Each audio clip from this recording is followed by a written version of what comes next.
रमानाथं भवानी सहितं भवं सरस्वतीं गणाधीशं मातरं पितरं गुरुं। प्रवक्ता आधार पुरुषस्य नामः साहित्य व्याख्याता जूठालाल संस्कृत महाविद्यालय मझौलिया पश्चिमी चंपारण। कक्षा यानी वर्ग शास्त्री प्रतिष्ठा तृतीय खंड में अष्टम पद। निर्धारित पुस्तक का नाम प्रतिष्ठा अष्टम पद कालिदास रचित मेघदूत उत्तर मेघ, जो विश्वविद्यालय द्वारा 40 अंक की निर्धारित की गई है। इस पुस्तक से आलोचनात्मक प्रश्न 1 अंक का 20 अंक, एक प्रश्न 20 अंक का पूछे जाते हैं। व्याख्या 10 अंक का एवं अनुवाद हिंदी अनुवाद व्याख्या 5-5 अंक के पूछे जाते हैं। शीर्षक, आज का शीर्षक है आलोचनात्मक प्रश्न कालिदास द्वारा रचित ग्रंथ परिचय। कालिदास द्वारा रचित ग्रंथ परिचय यानी कालिदास कितने काव्य एवं महाकाव्य, खंडकाव्य आदि रचना किए हैं, इसके बारे में मुख्यतः जानकारी दे रहा हूँ। महाकवि कालिदास सच्ची कृतियाँ की संख्या कितनी है, वे कृतियाँ कौन कौन सी है, इस विषय में विद्वानों का मतभेद है। निम्नलिखित रचनाओं को कालिदास मानने के पक्ष में अधिक विद्वान हैं। देखिए, गीत काव्य, महाकाव्य और नाटक। गीत काव्य में ऋतु संहार, मेघदूत रचित किए हुए हैं और महाकाव्य में कुमार संभव, रघुवंश महाकाव्य एवं नाटक मालविकाग्नि, विक्रमोर्वशीय है, अभिज्ञान शाकुंतलम। ये 7 प्रकार के ग्रंथों का, गीत का, महाकाव्य, नाटक में ये रचना किए हुए हैं। सर्वप्रथम ऋतु संहार के बारे में आप लोगों को जानकारी दे रहा हूँ। बहुत से विद्वानों ऋतु संहार की कालिदास की रचना नहीं मानते हैं, क्योंकि अलंकार ग्रंथों में ऋतु संहार का एक भी पद उदाहरण स्वरूप नहीं मिलता है। ऋतु संहार में प्राप्त श्रृंगार का स्तर घटिया है। प्रकृति निरीक्षण सूक्ष्म नहीं है। भाषा एवं भाव की दृष्टि से काव्य में उत्कृष्टता नहीं है। यदि ऋतु संहार कालिदास की रचना है तो वह उसकी सर्वप्रथम कृति मानी जाएगी, क्योंकि इसमें भाषा एवं भाव उतने परिष्कृत नहीं हैं जितने उसके ग्रंथ अन्य ग्रंथों में। ऋतु संहार के 6 सर्गों के 144 श्लोकों में 6 ऋतुओं का वर्णन है। अब गीत काव्य में देखिए मेघदूत का। संस्कृत के सर्वोत्कृष्ट गीत काव्यों में अन्यतम है। मेघदूत संस्कृत के सर्वोत्कृष्ट गीत काव्यों में अन्यतम है। यह 2 भागों में विभक्त है, पूर्व मेघ एवं उत्तर मेघ। इसका विशेष विवेचन अग्रिम पृष्ठों में मैंने पूर्व व्याख्यान में मैंने उत्तर मेघ की है। कुमार संभव और महाकाव्य कुमार संभव एवं रघुवंश महाकाव्य। कुमार संभव यह कालिदास की असंदिग्ध रचना है। कुमार संभव 17 सर्गों का महाकाव्य है। पहले के 8 सर्गों का ही मल्लिकनाथ की टीका मिलती है। अतएव विद्वानगण इन्हीं 8 सर्गों को कालिदास की रचना मानते हैं।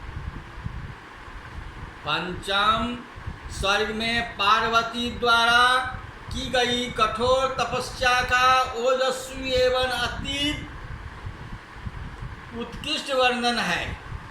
8वें सर्ग में शिव पार्वती की रति क्रिया का वर्णन है।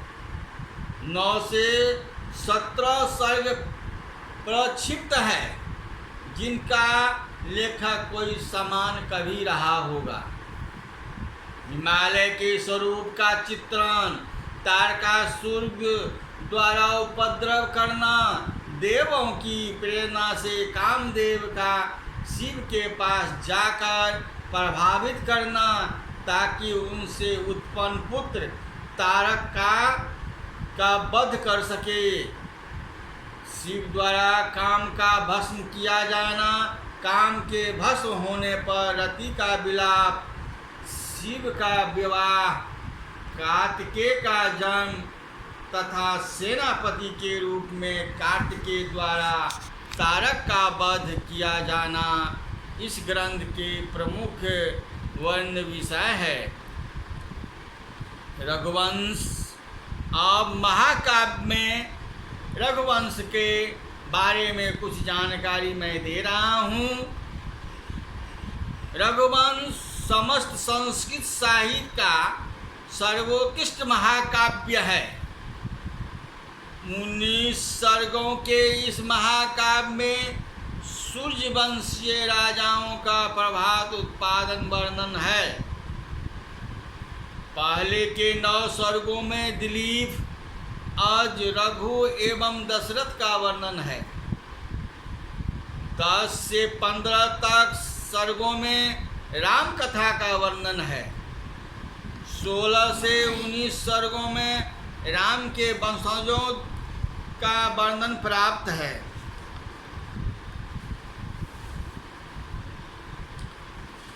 संस्कृत ममज्ञों के रघुवंश को कालिदास का सर्वोत्तम काव्य और संस्कृत साहित्य का उत्कृष्ट रत्न स्वीकार किया है। इसमें 19 सर्ग है, जिनमें दिलीप से लेकर अग्निमित्र तक सूर्यवंशी राजाओं को अग्रिम पीढ़ियों के राजाओं का चित्रण है। इन 19 राजाओं में से पारंपरिक 6 राजाओं का वर्णन तो विस्तृत है, किंतु उसके बाद के समस्त राजाओं का चित्रण तो अत्यंत ही संक्षिप्त है। डॉक्टर चंद्रवशी पांडे के अनुसार रघुवंश महाकाव्य के 3 खंड किए जा सकते हैं। प्रथमा रघुखंड प्रारंभ में 8वें सर्ग के 28वें श्लोक तक है। द्वितीयम रामखंड 8वें सर्ग के दशरथ जन्म से आरंभ होकर 15वें सर्ग की समाप्ति तक है। और तृतीय है खिलिया अन्वय खंड, अंतिम 4 सर्गों में विशिष्ट रूप में है। डॉक्टर पांडे द्वारा प्रस्तुत किए गए इस विभाजन का कारण बहुत स्पष्ट है। प्रारंभ के 9 सर्गों में राजा दिलीप से दशरथ तक 4 रघुवंशी राजाओं का चित्रण है। 10वें से 15 सर्ग तक कवि ने तन्मयता पूर्वक रामचरित्र का वर्णन किया है। कथा की ऊर्ध्वमुखी गति भी इसी सर्ग तक है। अंतिम 4 सर्गों में तो कथा अत्यंत तीव्र गति से समाप्ति की ओर अग्रसर हुई है। इन 4 सर्गों के राजाओं का जीवन एवं चरित्र भी अधिक स्मरणीय नहीं रहा। कवि जिस रघुवंश के वर्णन के में अग्रसर हुए थे उनकी विशेषताओं का उल्लेख उन्होंने प्रथम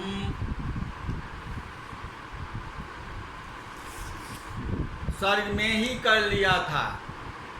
वे रघुवंशीय विशेषताओं की राम तक ही दिखाई पड़ती है। अतः रघुवंश महाकाव्य के अंतिम 4 सर्ग परिशिष्ट मात्र ही रह जाना चाहिए।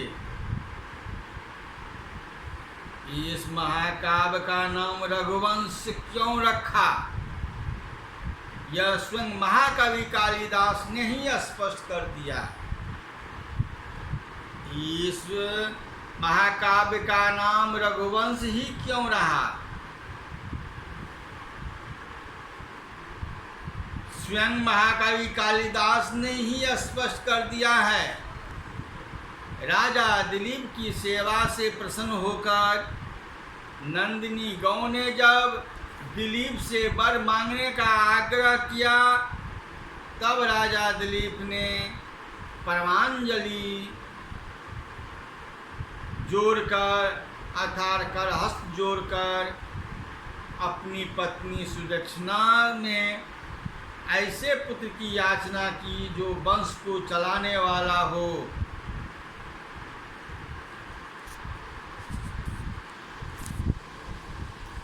इसी प्रकार उत्पन्न पुत्र का नाम कर्ण रघु भी रधि धातु के गमनीय अर्थ को समझकर शास्त्रों के पारदृष्टा होने की कामना से किया गया था।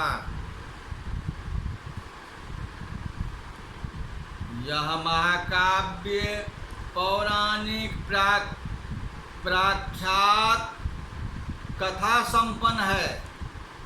कालिदास ने वाल्मीकि रामायण से कथा ग्रहण करके भी उसमें अनेक परिवर्तन कर दिए हैं। दिलीप के वंशक्रम में कालिदास ने अनेक नाम वाल्मीकि से भिन्न कर दिए तथा कहीं कहीं क्रम भी भिन्न है। राम कथा के कतिपय प्रसंग भी कालिदास के भिन्न रूप से वर्णित किए हैं। कालिदास की काव्य कला अपनी संपूर्ण छटा के साथ इस महाकाव्य में परिलक्षित होती है।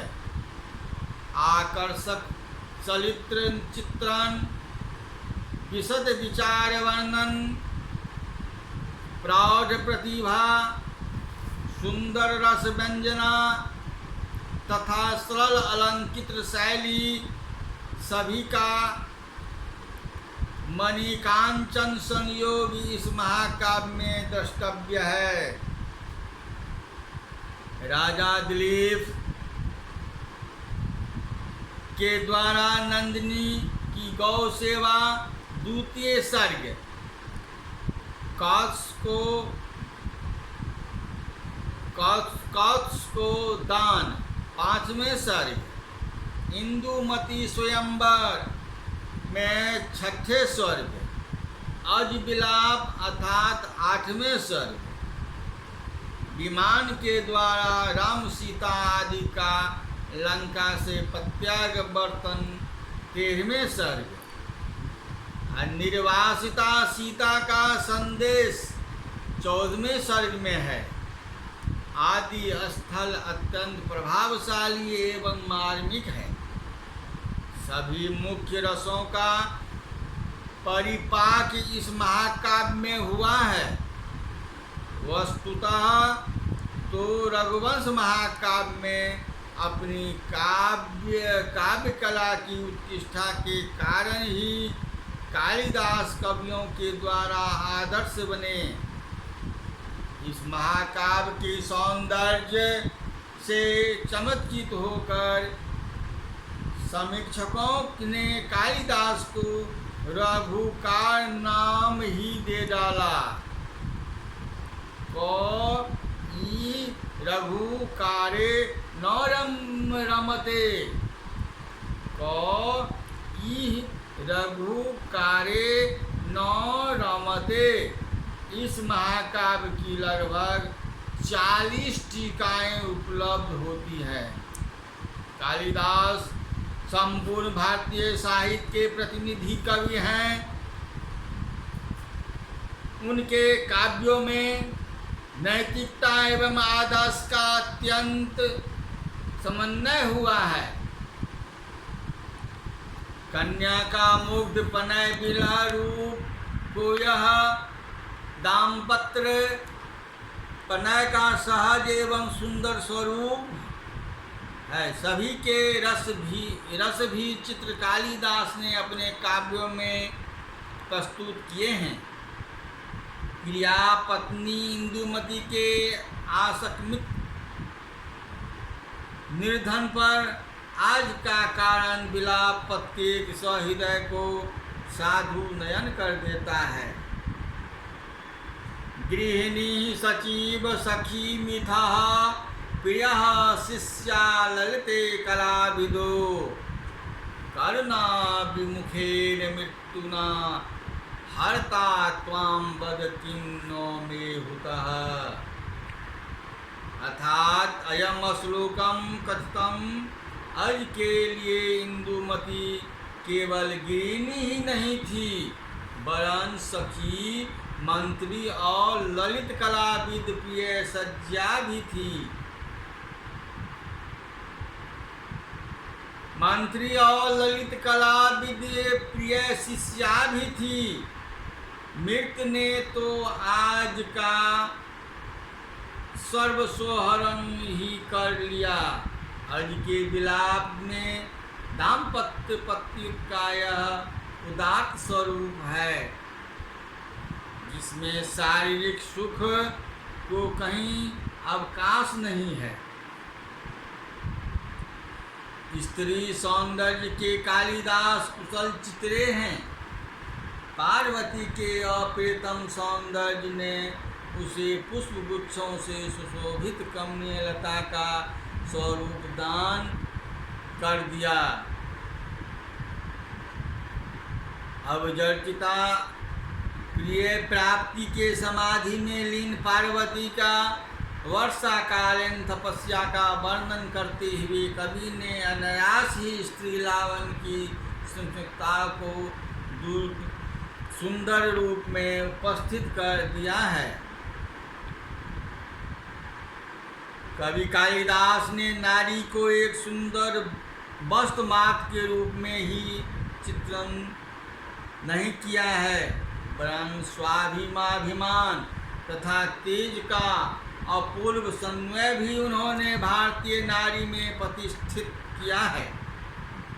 नितांत रामाश्रित मुग्धा आसन प्रसवा सीता को जब जनापदास से भयभीत राम ने घर से निकाल दिया और लक्ष्मण वन में असहाय जानकी को एकाकी त्याग कर अयोध्या लौटने लगे, तब सीता ने राम को जो संदेश भिजवाया है वह भारतीय नारी की तेजस्विता का अमूल्य उदाहरण है। राम ने लोकानुरंजन करके यश प्राप्ति के लिए ही तो अपनी निष्कलन पत्नी का त्याग किया, किंतु राम के इस आचरण से केवल राम का ही चलित नहीं, उनका संपूर्ण वंश ही क्या कलंकित नहीं हो गया। मालोकाबाद सर्वन्नदायसी सुतस्य किं तत्सदृशं कुलस्य। यह एक श्लोक की कालिदास की रस निर्भर कवि घोषित करा देने में पर्याप्त समर्थ है। तथा राजा में व्यजित ध्वनि की जितनी भी प्रशंसा हो जाए कम ही है। कालिदास अपने उपमा वैचिन्य के लिए नितांत प्रसिद्ध रहे। उपमा का अर्थ विशिष्ट अलंकार किया। सभी सादृश्य मूलक अलंकारों से ग्रहण किया जा सकता है। इसलिए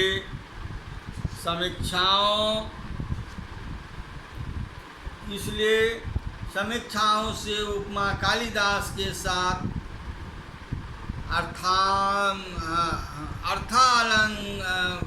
अलंकार यह अलंकार प्रयोग के कालिदास की निपुणता को भले इस प्रकार प्रदर्शित किया है। कालिदास का यह अलंकार विधान आयास साध्य न होकर अनायास सिद्ध है। अब मैं मालविका अग्नि के बारे में आप लोगों को थोड़ा जानकारी दे रहा हूँ। मालविका अग्नि नाटक हैं। कालिदास के 3 नाटक मालविका अग्नि, विक्रमोर्वशीय है, अभिज्ञान शाकुंतलम।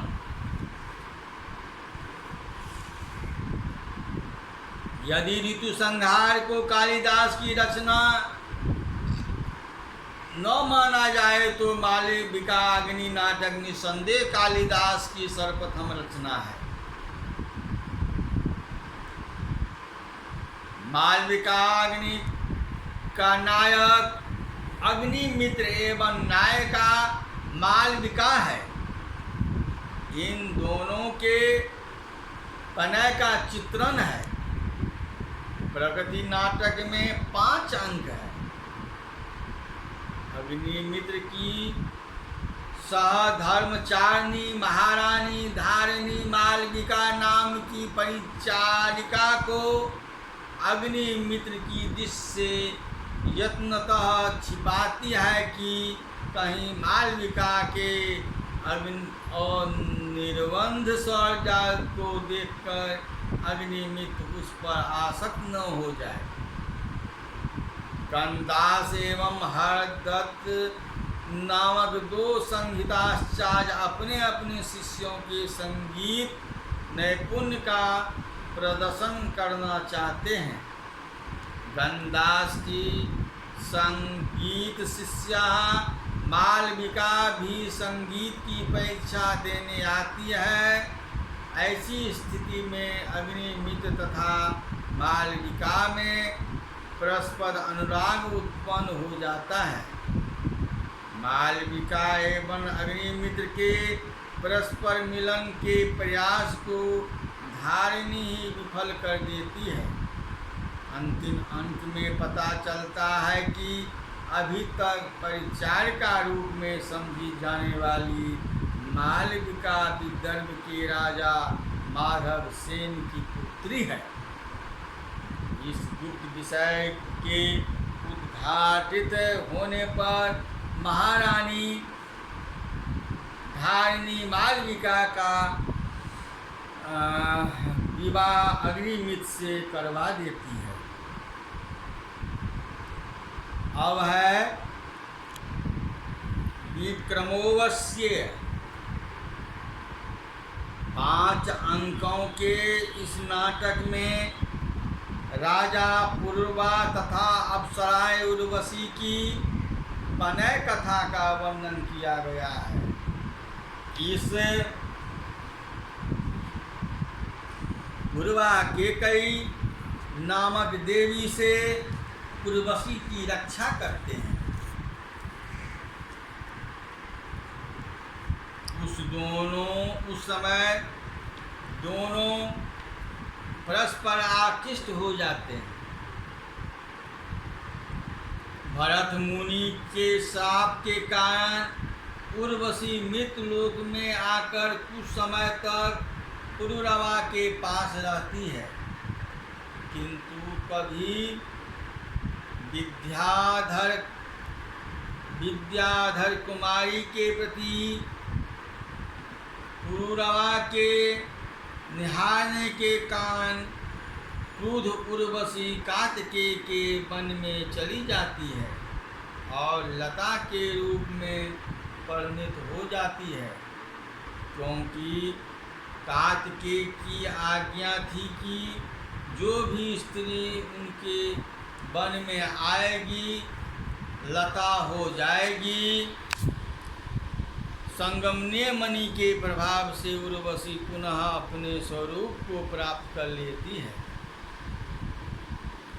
उर्वशी पुत्र को जन्म देकर उसे चमन ऋषि के आश्रम में छिपा देती है, ताकि पुरुरवा पुत्र को देख न सके, क्योंकि उर्वशी मृत्युलोक में वास करने की अधिकारिणी तभी तक थी जब तक उसके द्वारा जनित पुत्र को पुरुरवा देख न लेता। किंतु एक दिन अकस्मात वह रहस्य खुल ही गया। उर्वशी एवं पुरुरवा दोनों दुखी होते हैं। अंत में इंद्र उर्वशी को जन भर के लिए पुरुरवा के पास रहने की आज्ञा दे देते हैं। अब है तीसरा नाटक अभिज्ञान शाकुंतलम। यह नाटक संस्कृत साहित्य का ही नहीं विश्व साहित्य का समुज्जय रत्न है।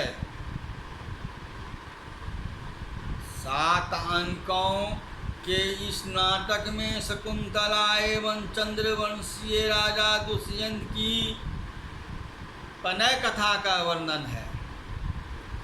शकुंतला मेनका अप्सरा तथा विश्वामित्र की पुत्री है, जो महर्षि कर्ण के आश्रम में रहती है। प्रथम दर्शन में दुष्यंत एवं शकुंतला प्रणय सूत्र में बंधकर गांधर्व विवाह कर लेते हैं। शकुंतला भविष्य में माता का पद प्राप्त होने योग्य हो गई। दुष्यंत अपने नाम से अंकित अंगूठी शकुंतला को देते हैं और यह कहते हैं कि इस अंगूठी में जितने अक्षर लिखे हैं उतने ही दिनों में तुम्हें हमारे पास आने वाला व्यक्ति उपस्थित होगा।